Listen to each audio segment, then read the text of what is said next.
दोस्तों, होली के त्योहार को बुराई पर अच्छाई की जीत माना जाता है। बुराई पर अच्छाई का त्योहार बताया जाता है। होली के दिन हर प्रकार के पेड़ पौधे जीव जंतु ये सब चैतन्य रहते हैं, जागृत अवस्था में रहते हैं। दोस्तों, दम है तो होली के दिन रात 12 बजे इस पौधे को छू कर आ जाना है। छप्पर फाड़ धन बरसेगा। दुनिया का कोई व्यक्ति आपको धनवान बनने से नहीं रोक पाएगा। दोस्तों, होली के दिन ये 5 पेड़ जागृत अवस्था होते हैं और एक पौधे को स्वयं भगवान नरसिंह ने अर्थात स्वयं नारायण ने जब हिरण्यकश्यप का वध किया, असुर का वध किया, तो उन्हें आशीर्वाद दिया कि होली के दिन मैं तुम पर निवास करूंगा। दोस्तों, होली का पर्व बहुत सुंदर पर्व होता है। इस समय समाज में लोग ऊंच नीच, गरीबी अमीरी के मतभेदों को भूल करके आपसी प्रेम करते हैं। दोस्तों, ये खेती किसान का भी पर्व माना जाता है। ये जो होली का पर्व है, त्योहार है, खेती किसान का पर्व माना जाता है, क्योंकि इस समय की बाली को होली में भुना जाता है। दोस्तों, होली उत्साह और उमंग से भरा त्योहार होता है और खास करके विष्णु भक्त के लिए ये त्योहार बहुत ही सुंदर होता है। होली के दिन विष्णु भक्त व्रत भी रखते हैं। होली का दहन के लिए लोग महीने भर पहले से ही तैयारी में जुट जाते हैं और सामूहिक रूप से लोग लकड़ी है, ओपले है, ये सब इकट्ठा करते हैं। आप इकट्ठा करते हैं कि नहीं करते हैं? आप हमें कमेंट सेक्शन में जरूर बताना। दोस्तों, फल्गुन शुक्ल पूर्णिमा, दिन संध्या काल में भद्र, जब दोष रहित हो तो इस समय होलिका दहन किया जाता है। होली जलाने से पूर्व होलिका माता की सब विधि विधान से पूजा करते हैं। अग्नि है, भगवान नारायण हैं, इनकी भी आहुति दी जाती है। होलिका दहन के दिन पवित्र अग्नि के चारों ओर लोग नृत्य करते हैं और लोग गीत का आनंद भी लेते हैं। और इस दिन राधा कृष्णा की लीला जो ब्राज में है ये अधिक होती है। राधा कृष्णा की जो लीला ये ब्रज में गूंजती है। दोस्तों, होलिका दहन के दिन लोग अपने घर में खीर, मालपुआ और कई प्रकार के व्यंजन बनाते हैं और अपने घर की कुल देवी देवताओं को चढ़ाते हैं। क्या आप ऐसा करते हैं कि नहीं? आप हमें कमेंट सेक्शन में जरूर बताना। दोस्तों, होली के पूर्व संध्या में होली का दहन किया जाता है और इसके पीछे एक प्राचीन कथा भी है कि द्वितीय का पुत्र हिरण्यकश्यप भगवान विष्णु से घोर शत्रुता रखता था। उसने अपनी शक्ति के घमंड में आकर कि स्वयं को ईश्वर कहना अपने आप को शुरू कर दिया और अपने राज्य में घोषणा करा कि केवल उसी की पूजा की जाएगी और अपने राज्य में यज्ञ है, आहुति है, देवी देवताओं की पूजा करवाना बिल्कुल ही बंद कर दिया और संत पुरुषों को प्रताड़ित करने लगा। दोस्तों, हिरण्यकश्यप का पुत्र भक्त प्रहलाद भगवान विष्णु का परम भक्त था। पिता के लाख कहने के बावजूद भी भक्त प्रहलाद विष्णु की भक्ति में लीन रहता था। हिरण्यकश्यप ने अपने पुत्र को मारने की भी कई बार कोशिश की, कई बार योजना बनाई, परंतु भगवान स्वयं उनकी रक्षा करते थे। बाल भी बांका नहीं कर पाया। असुर राजा की बहन होलिका को भगवान शंकर ने एक ऐसी चादर दी थी जिससे ओढ़ने पर अग्नि उसे जला नहीं सकती थी और इसका नाम क्या था? होलिका। होलिका उस चादर को ओढ़कर प्रहलाद को गोद में लेकर के चिता पर बैठी थी। दोस्तों, दिव्य योग से प्राचीन समय की बात है। दिव्य योग से वह चादर ओढ़कर भक्त प्रहलाद के ऊपर आ गई और होलिका के ऊपर से निकल गई, जिससे भक्त प्रहलाद की जान बच गई और होलिका माता जल गई। होलिका दहन, होली जलाकर के होलिका नामक दुर्भावना का अंत और भगवान द्वारा भक्त प्रहलाद की रक्षा का जश्न मनाया जाता है। चलिए दोस्तों, मैं आप लोगों को इस वीडियो के माध्यम से बताने का प्रयास करूंगा कि ऐसा कौन सा पौधा है जिसे होली के दिन आपको स्पर्श करके आना है, छू करके आना है और इस पौधे को स्वयं नरसिंहदेव ने आशीर्वाद दिया था। कैसा आशीर्वाद दिया था, थोड़ा सा कथा के माध्यम से बता दूं। दोस्तों, वीडियो में आगे बढ़ने से पहले, जानकारी बताने पहले सभी लोगों से निवेदन करना चाहूंगा। अभी तक वीडियो को लाइक नहीं किया है तो वीडियो को लाइक जरूर करना, चैनल को सब्सक्राइब करना, साथ ही साथ इस वीडियो को ज्यादा से ज्यादा शेयर करना। गरुड़ धर्मार्थ एक यूट्यूब चैनल नहीं बल्कि आप सभी दर्शकों का परिवार है। आप हमारी वीडियो को देख रहे हैं।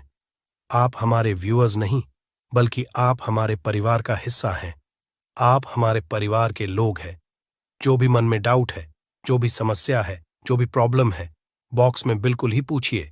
ऑनलाइन आने पर हमारे द्वारा या हमारी टीम के द्वारा बिल्कुल ही आपकी मदद की जाएगी। और हाँ, कमेंट बॉक्स में ओम नमो भगवते वासुदेवाय नमः लिखना न भूलना। और आप चाहे तो हैप्पी होली भैया भी लिख सकते हैं। तो दोस्तों, जिस पौधे के बारे में मैं बताने जा रहा हूं, इस पौधे को स्वयं नरसिंह देव ने आशीर्वाद दिया था।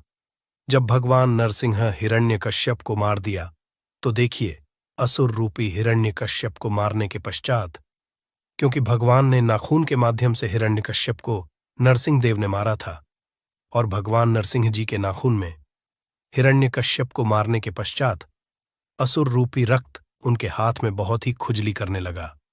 जब असुर रूपी रक्त उनके हाथ में खुजली करने लगा, प्रभु नरसिंह के हाथ में खुजली करने लगा, तो नरसिंह जी ने अपनी खुजली को शांत करने के लिए एक वृक्ष है, जिस वृक्ष पर अपने नाखून को गाड़ दिया। इससे नरसिंह जी की खुजली तो शांत हो गई, किंतु वह वृक्ष दर्द से कराहने लगा, और उस वृक्ष ने प्रार्थना की, भगवान, आपने अपनी तो शांत कर ली, और ये असुर रूपी जो रक्त है, ये हमारे पेड़ पे हम पर ला करके आपने छोड़ दिया है, इससे हम अशुद्ध हो गए। और हे प्रभु, आपने जो नाखून गाढ़ा है, इसकी पीड़ा हमें दिन प्रतिदिन सताएगी, हमें इसकी पीड़ा सहन नहीं हो रही है।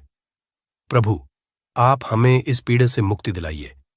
इस प्रकार से प्रार्थना करने पर उस वृक्ष की जब प्रार्थना सुनी, तो भगवान नरसिंह ने उस वृक्ष को आशीर्वाद दिया कि हे वृक्ष, मैं तुम्हें आशीर्वाद देता हूं, जब भी होली का समय, होलिका के दिन और पूर्णिमा के दिन मैं तुम पर निवास करूंगा, और पूर्णिमा के दिन और होलिका के दिन जो होली जलाई जाएगी, होलिका के दिन, उस दिन इस वृक्ष पर स्वयं भगवान नरसिंह माता पद्मा के साथ में, अर्थात माता लक्ष्मी जी के साथ में निवास करते हैं। दोस्तों, ऐसा माना जाता है कि इस दिन यदि सच्चे मन से पूरे भाव के साथ इस वृक्ष से प्रार्थना की जाए, इस वृक्ष से निवेदन किया जाए, तो आपकी सभी प्रकार के पाप है, दोष है, कष्ट है, कलह है, उसे समाप्त कर देंगे।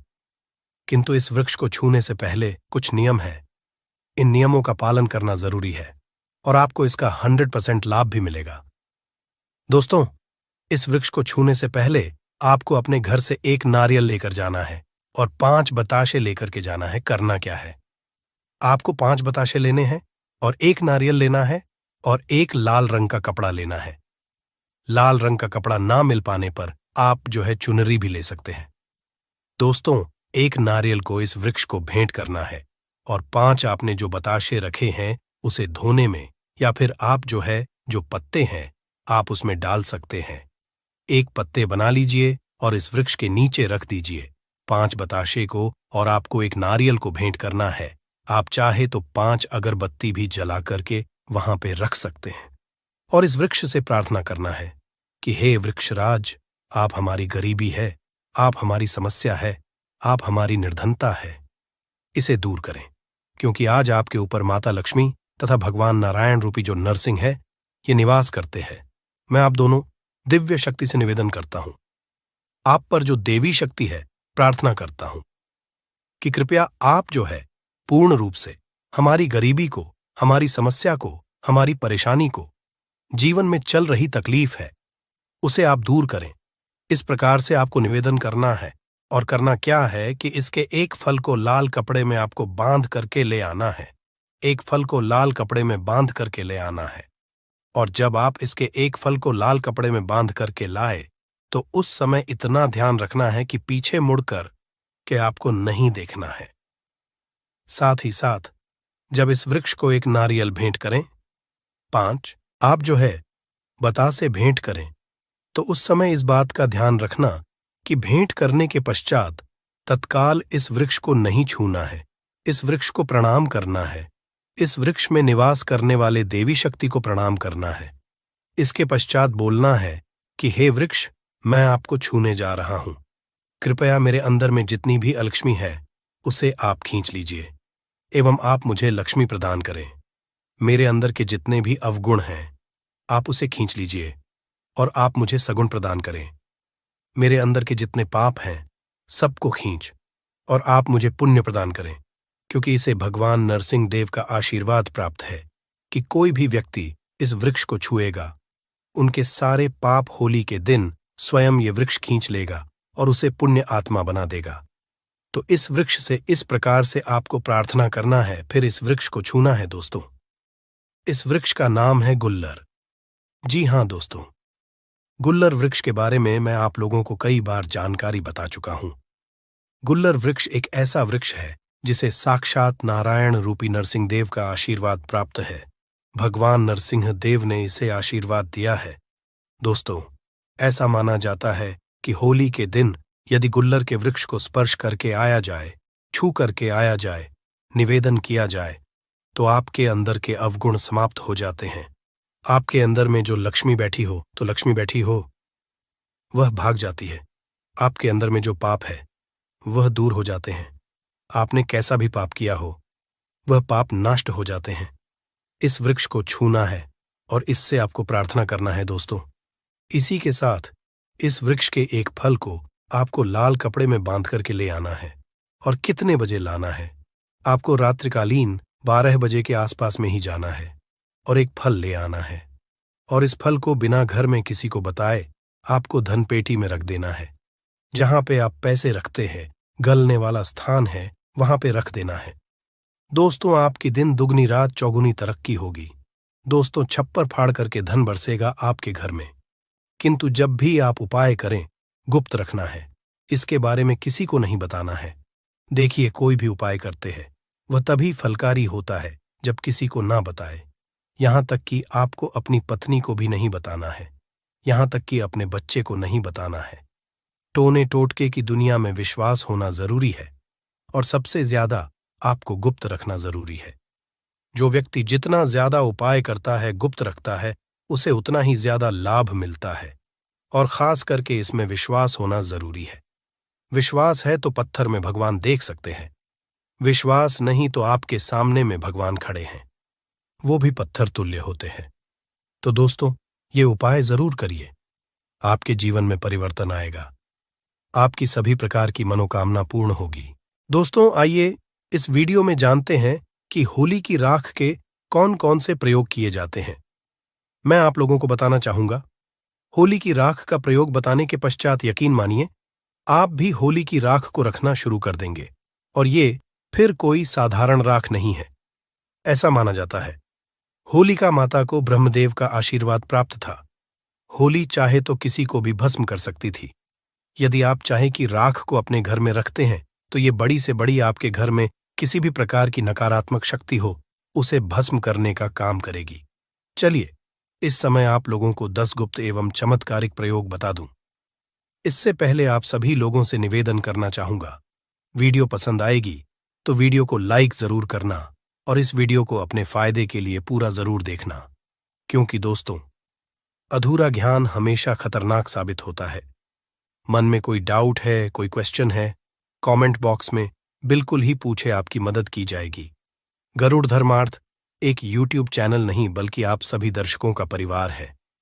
तो दोस्तों, यदि कोई व्यक्ति निरंतर बीमार रहता है और काफी दवा कराने के बावजूद भी रोग में कोई लाभ नहीं हो रहा है, तो होली दहन के समय देसी घी, 2 लौंग, 1 बताशा, 1 पान का पत्ता, इन सभी वस्तु को होली जलाने वाली आग में डाल देना है। और अगले दिन होली की राख को रोगी के शरीर पे आपको लगाना है। तत्पश्चात गर्म स्नान कराना है। तो इस उपाय से रोगी शीघ्र ही स्वस्थ हो जाएगा। कोई व्यक्ति अभिचारी कर्म करता है, जैसे आपके ऊपर टोना जादू करता है, मारण है, विद्वषण है, उच्चाटन है, सम्मोहन है, वशीकरण है, इसे तांत्रिक क्रिया कहा जाता है। तो यदि कोई व्यक्ति आपके ऊपर में तांत्रिक क्रिया करता है, तो आपको करना क्या है? होली दहन के समय में देसी में 2 लौंग, 1 बताशा, 1 पान का पत्ता, इन सभी वस्तु को होली की आग में डालना है और बोलना है कि यह समस्या दूर हो जाए, जैसे टोना है ये दूर हो जाए। इस प्रकार से प्रार्थना करनी है। इसके पश्चात प्रातःकाल सुबह आपको होली की राख को लाना है और इसे पूरे शरीर पे आपको लगा लेना है और गर्म जल से आपको स्नान करना है। तत्काल आप देखेंगे आपके ऊपर में किया तंत्र विकार, टोना, जादू, भूत प्रेत, ये सब भस्म हो जाएंगे और आप स्वस्थ हो जाएंगे। यदि किसी माता बहन का पति दूसरी महिला के संपर्क में रहता है, तो आप होली पर उपरोक्त सामग्री, जैसे अभी हम लोगों को ऊपर जो सामग्री बताई है, उपरोक्त सामग्री आपको लेनी है और 7 बार होली की जलती आग की आपको परिक्रमा करनी है। परिक्रमा करते समय एक घूमती चक्र अपने पति का नाम लेकर के आपको आग में डाल देना है। यदि आप ऐसा करते हैं, तो यदि आपका पति किसी दूसरी महिला के संपर्क में है, वो बिल्कुल ही वापस आ जाएंगे, उनके संपर्क को छोड़ देंगे। और हाँ, यदि आपको ऐसा प्रतीत होता है कि किसी ने आपके ऊपर तांत्रिक प्रयोग करवा दिया है, तो आप होलिका दहन के समय देसी घी में 2 लौंग, 1 बताशा, 1 पान का पत्ता, थोड़ी सी मिश्री, इन सभी वस्तु को होली जलने वाली आग में डाल देना है। अगले दिन होली की राख को चांदी के ताबीज में भरकर के गले में धारण कर लेना है, तो तांत्रिक प्रभाव बिल्कुल ही निष्क्रिय हो जाएगा। यदि कोई व्यक्ति आपका लिया हुआ धन वापस नहीं कर रहा है, तो आप होली जलने वाले स्थान पर, जहां पे होली जलाई जाती है, उस स्थान पर अनार की लकड़ी से उस व्यक्ति का नाम लिखना है। किसमें लिखना है? भोजपत्र में लिखना है। और होलिका माता से अपना धन वापसी का निवेदन करते हुए उस नाम थोड़ा सा गुलाल उस पे छिड़कने के पश्चात आपको होली की आग में डाल देना है। बिल्कुल ही आपका धन वापस मिल जाएगा। दोस्तों, यदि आप किसी से शत्रुता समाप्त करना चाहते हैं, तो होलिका दहन के अगले दिन उसी स्थान पर रात्रि 12 बजे जाकर होली जलने वाले स्थान पर अनार की लकड़ी से भोजपत्र पर उस व्यक्ति का नाम लिखना है। फिर उसे बाइयों हाथ से मिटा देना है। उस स्थान की थोड़ी सी राख लाना है और अगले दिन उस व्यक्ति के सिर पर उस राख को डाल देना है। तो करते हैं तो व्यक्ति आपके प्रति शत्रुता का जो भाव रखता है, दुश्मनी का भाव रखते हैं, वह समाप्त हो जाएगा। और भी इसके जबरदस्त चमत्कारिक एवं गुप्त प्रयोग बताऊंगा। वीडियो को आधे बीच में छोड़कर के नहीं जाना है। यह वीडियो 10 मिनट की बनने वाली है। 10 मिनट की जानकारी आपके जीवन को बदल करके रख देगी। यदि आपकी जन्मपत्री में कोई ग्रह दूषित हो, तो आप होली दहन के समय देसी घी में 2 लौंग, 1 बतासा, 1 पान का पत्ता, इन सभी वस्तु को नेवाली आग में डाल देना है और अगले दिन उस राख को ला करके सर्वार्थ सिद्ध योग में, अब गूगल पे भी सर्च करके देख लेना कि होलिका दहन के समय और होलिका दहन के दिन सर्वार्थ सिद्ध योग कितने बजे है। होलिका दहन की सुबह, ठीक है। तो सर्वार्थ सिद्ध योग में इसे शुद्ध करके बहते जल में प्रवाहित कर देना है। होली की राख को सर्वार्थ सिद्ध योग में प्रार्थना करना है। इसके पश्चात शुद्ध जल में बहा देना है। तो यदि आपकी जन्म पत्रिका में कोई ग्रह दूषित आपको नुकसान कर रहा है, नुकसान करना बंद कर देगा। यदि आपको राज्य पक्ष से बाधा आ रही है, तो आप होलिका के उलटे फेरे प्रारंभ करें। कैसे करना है? जैसे जो लोग राजनीतिक क्षेत्र से जुड़े हुए हैं और आपको कोई बाधा आ रही है, तो होलिका माता के आपको सीधे फेरे ना लेकर के आपको उलटे फेरे लेने हैं और प्रत्येक फेरे की समाप्ति पर आंख की जड़ जलती होली में फेंकना है। आंख किसे बोलते हैं? मदार के पौधे को, जिसे हम अकवन के नाम से जानते हैं। तो मदार के पौधे की जड़ जलती होली की है, उसमें आपको फेंकनी है और उलटे फेरे लेने हैं। और कितने फेरे लेने हैं? 7 फेरे लेने हैं। तो इस उपाय को करने से आपको राज्य पक्ष में, राजनीतिक क्षेत्र में जो परेशानी आ रही है, सारी बाधा समाप्त हो जाएगी।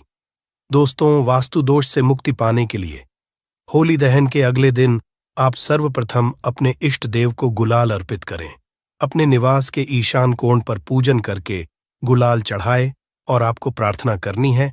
और आप चाहे तो होली की राख ला सकते हैं और ईशान कोण पर रख सकते हैं, चढ़ा सकते हैं।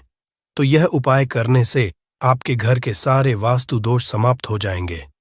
दोस्तों, यदि किसी के ऊपर में कोई भय का साया है, तो वह होली पर एक नारियल, 1 जोड़ा लौंग, पीली, सरसों, इन सभी वस्तु को लेकर के पीड़ित व्यक्ति के ऊपर से 21 बार उतारा करें और होली की अग्नि में डाल दें। सारा दुष्प्रभाव समाप्त हो जाएगा। कैसा भी भय हो, जैसे कि भूत प्रेत का भय, शत्रु का भय हो, परीक्षा का भय हो, राजनीति का भय हो, कैसा भी भय हो, वह समाप्त हो जाएगा। दोस्तों, यदि आपको बार बार आर्थिक हानि का सामना करना पड़ता है, तो आप होली दहन की शाम को अपने मुख्य दरवाजे की चौखट पर 2 मुट्ठी आटा का दीपक बनाएं और चौखट पर थोड़ा सा गुलाल करके दीपक जला करके आपको रख देना है। दीपक जलने के साथ ही मानसिक रूप से आर्थिक हानि दूर होने का आपको निवेदन करना है। तो यह उपाय के दिन कारगर सिद्ध होता है। आपको जो आर्थिक हानि हो रही है, वह आर्थिक हानि होना बंद हो जाती है। चलिए 2 प्रयोग और बता दूं, इसके पश्चात वीडियो समाप्त करूंगा।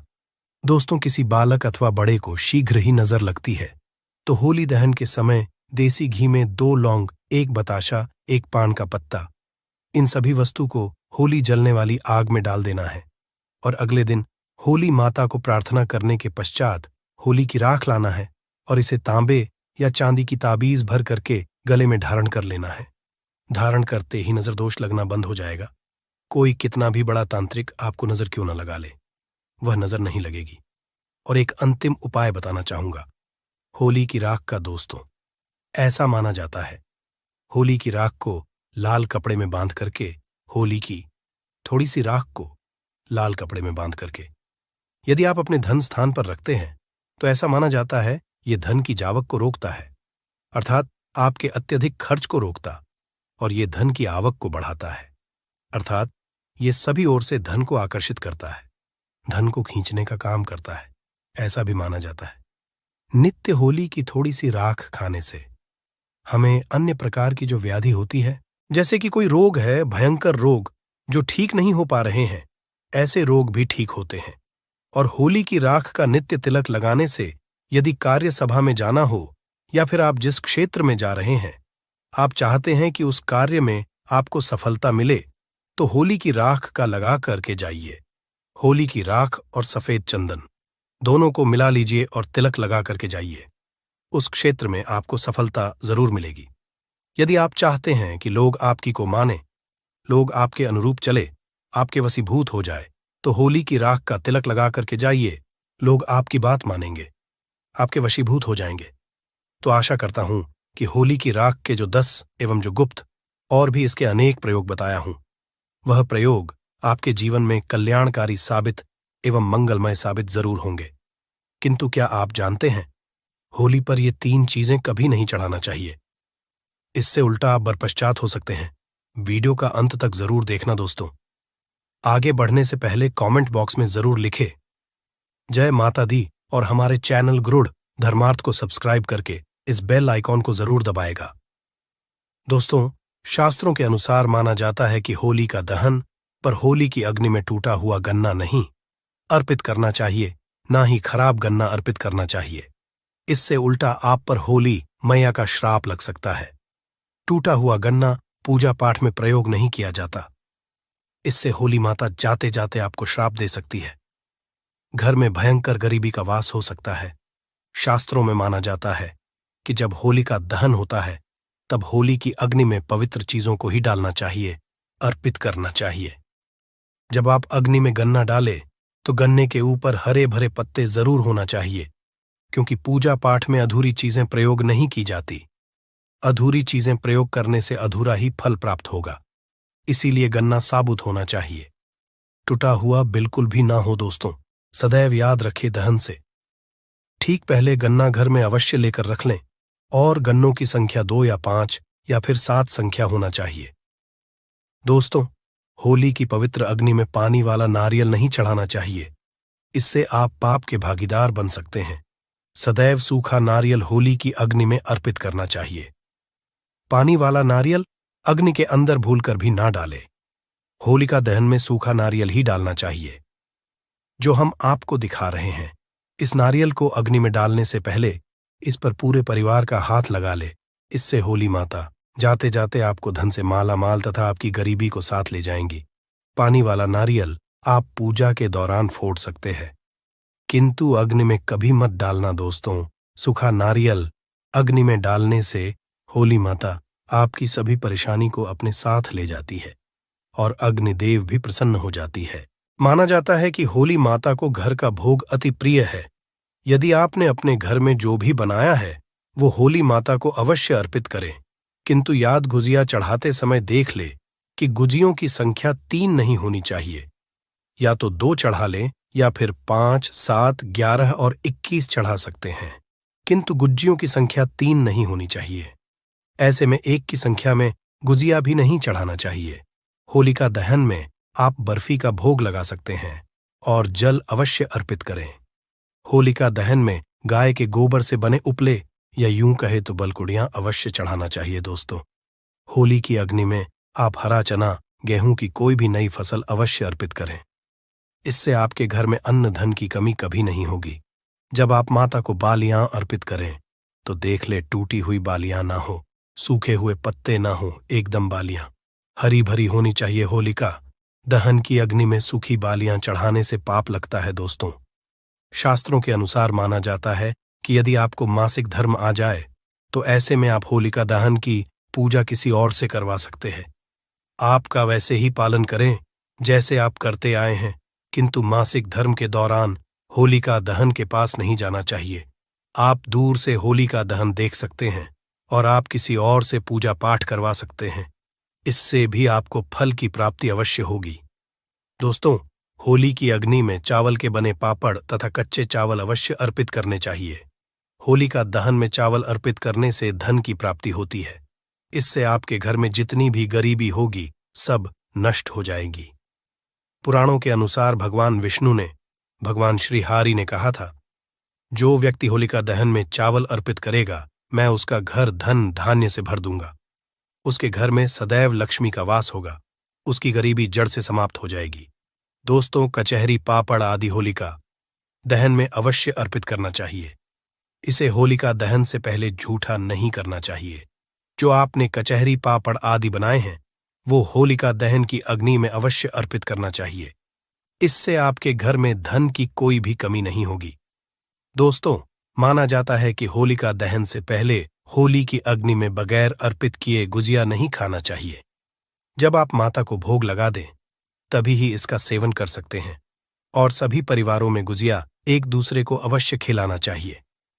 यदि आप बगैर पूजा में अर्पित किए गुजिया खा लेते हैं तो परिवार में गरीबी और बीमारी आ जाती है, अन्न में कमी आ जाती है।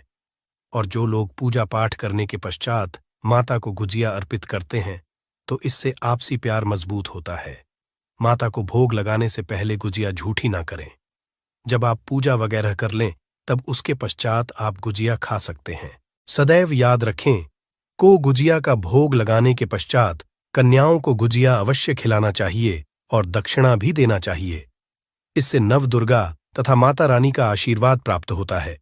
दोस्तों, इस दिन गाय को भोग अवश्य लगाना चाहिए। इस दिन आप गाय को गुजिया वगैरह अवश्य खिलाएं।